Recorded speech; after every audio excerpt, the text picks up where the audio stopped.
Breaking news చూస్తున్నాం. Formula ఈ car race కేసులో కీలక పరిణామాలు చోటు చేసుకుంటున్నాయి. ఈ కేసును దర్యాప్తు చేస్తున్న ఏసీబీ ఛార్జ్ షీట్ ను దాదాపుగా సిద్ధం చేసినట్లు అధికార వర్గాల నుంచి సమాచారం అందుతుంది. ఇందులో A1గా ఉన్న మాజీ మంత్రి కేటీఆర్ పై చట్టపరమైన చర్యలు తీసుకునేందుకు అధికారులు న్యాయ నిపుణుల సలహాలు తీసుకుంటున్నారు. A2గా ఉన్న సీనియర్ ఐఏఎస్ అధికారి అరవింద్ కుమార్ పై ఇప్పటికే సస్పెన్షన్ వేటు పడగా తదుపరి చర్యలపై ఉత్కంఠ నెలకొంది.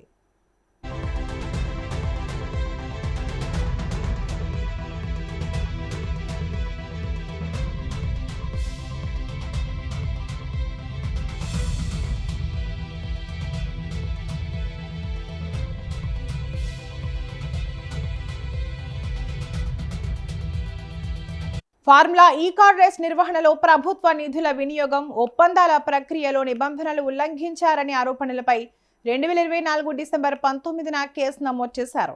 దర్యాప్తు చివరి దశకు చేరుకున్న తరుణంలో నిందితులపై చర్యలు తీసుకునే ప్రక్రియ వేగం పుంజుకుంది.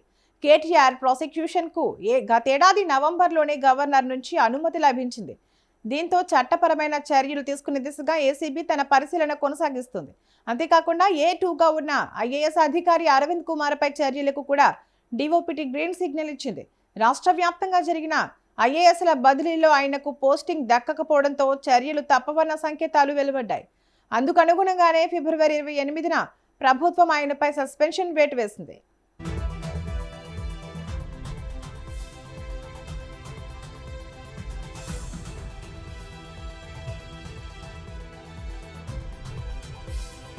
ఫార్ములా ఈ కార్ రేస్ కు సంబంధించి అనుమతులు, ఆర్థిక లావాదేవీలు, అధికారుల నిర్ణయాలపై ఏసీబీ అధికారులు విస్తృతంగా విచారణ జరిపారు.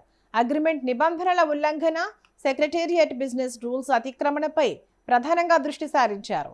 హెచ్ఎండిఏ ఫండ్స్ నుంచి ఫార్ములా ఈ ఆర్గనైజేషన్స్ కంపెనీకి బ్రిటన్ పౌండ్ల రూపంలో జరిగిన చెల్లింపులు, నిర్వహణ కోసం 12 కోట్లు, federation of motor sports clubs of ఇండియాకు 1.10 కోట్లు, ఇలా మొత్తం 54.88 కోట్ల చెల్లింపులపై ఏసీబీ సమగ్ర నివేదికను సిద్ధం చేసినట్లు తెలిసింది.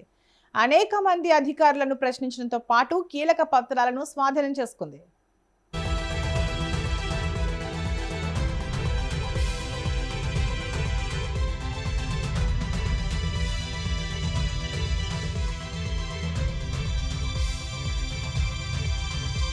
దర్యాప్తులో సేకరించిన ఆధారాలతో ఏసీబీ అధికారులు ఛార్జ్షీట్ ను పగడ్బందీగా రూపొందించినట్లు తెలిసింది.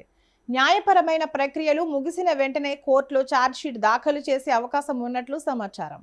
దర్యాప్తులో భాగంగా కేటీఆర్, అరవింద్ కుమార్లను ఏసీబీ అధికారులు 2 సార్లు విచారించారు.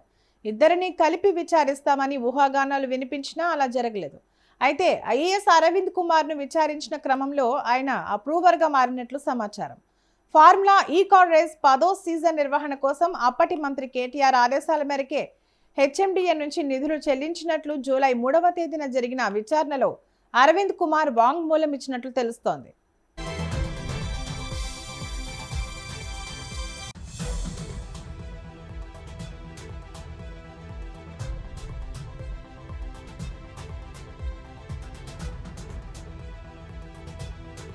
అరవింద్ కుమార్ ఇచ్చిన వాంగ్మూలంతో పాటు హెచ్ఎండిఏ చీఫ్ ఇంజనీర్గా పనిచేసి పదవి విరమణ పొందిన బిఎల్ఎన్ రెడ్డి వాంగ్మూలం కూడా ఈ కేసులో అత్యంత కీలకం కానుంది. ఈ కేసులో A3 నిందితుడిగా ఉన్న ఆయన కేవలం మంత్రి, సీనియర్ అధికారుల ఆదేశాల మేరకే పనిచేశామని స్టేట్మెంట్ ఇచ్చినట్లు తెలిసిందే. ఈ వారంలో ఏసీబీ నుంచి అధికారిక సమాచారం వెలువడే అవకాశం ఉండగా కేటీఆర్, అరవింద్ కుమార్ పై తదుపరి చర్యలు ఎలా ఉండబోతున్నాయన్న అంశంపై సర్వత్రా ఆసక్తి నెలకొంది.